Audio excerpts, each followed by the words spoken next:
พี่น้องสบายดีบอถ้าพี่น้องสบายดีให้พี่น้องที่จะเดี๋ยวรถทนข้างหน้าข้างหน้า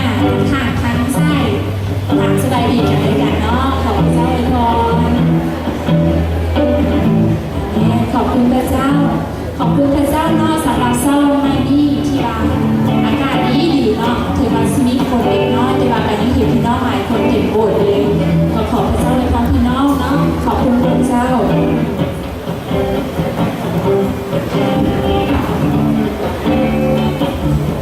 ในพระคำของพระเจ้าเนาะทรงกล่าวว่าจงถ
เจ้า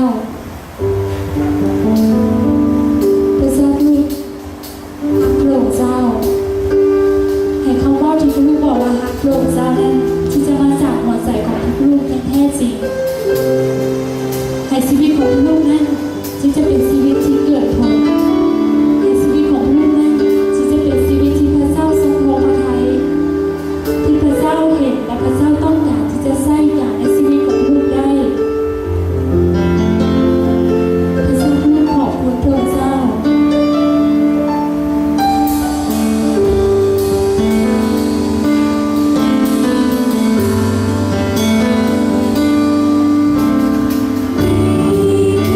ความ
อให้เศร้านี้เป็นที่ถวายแก่พระเจ้า